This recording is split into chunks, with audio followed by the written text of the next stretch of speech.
Good morning. It's Saturday, April 4th, and I am out in the world again. I stayed indoors for 3 days this week.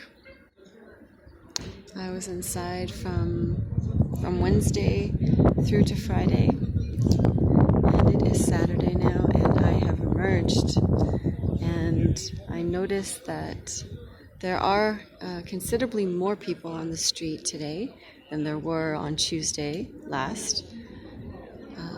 I think one reason for this is that we are going into our weekend lockdown, so in just a little more than an hour's time, everyone has to stay indoors until 5 a.m. on Monday. So all of the businesses, except for the essential businesses, are closed, and everyone has to basically stay inside, and people are not even allowed to go out and buy groceries during the lockdown. So we're about to enter into our weekly weekend lockdown,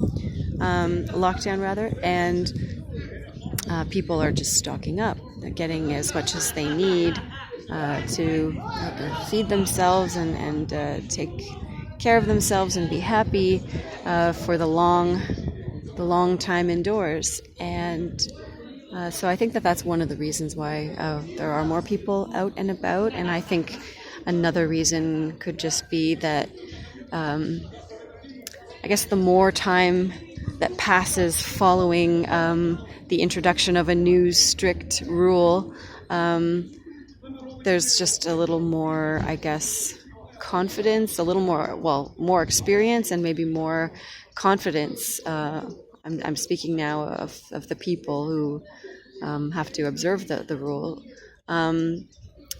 They might have a much better sense of what is permissible and what is not permissible, and just how everything works. So most people are over, I guess, the initial fear factor of doing something wrong and getting in trouble and so forth. So I do think that's another reason. There are just so many more people on the street right now.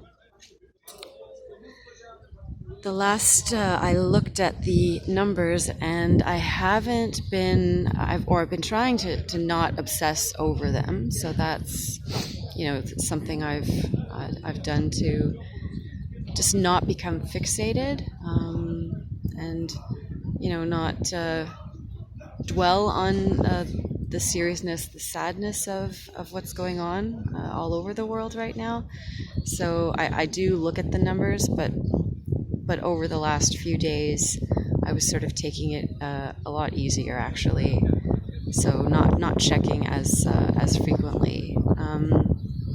And not just the numbers, but I wasn't ever as obsessed with the numbers as I was with some of the stories. And even with the stories, I'm lightening up a little bit. But the last I looked, I think there were, and this probably was, it was yesterday, it's 277 confirmed cases in the country.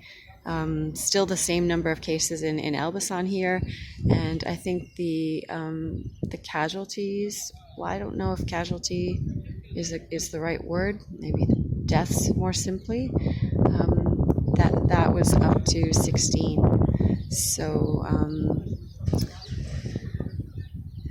nothing as gut-wrenching, devastating as what is going on in other countries. The United States, the more recent example. Thank goodness for that, I guess, for small mercies. But it's still so. That part is encouraging. I do hope that the measures that have been taken are going to continue to flatten the curve, as it seems they have been doing somewhat successfully so far. So fingers crossed. And I'm actually in the park. No longer just beside it. So I think, I'm even comfortable enough to do that. I did notice a few other people.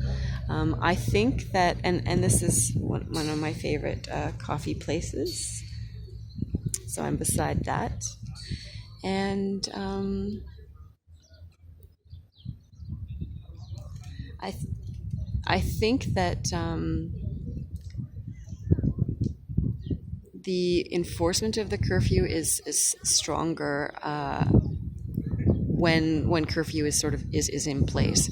So I think the police, the military, whoever's patrolling the streets, I think they're more likely to check people, to stop people, to question people when it's off hours and people are not supposed to be outdoors.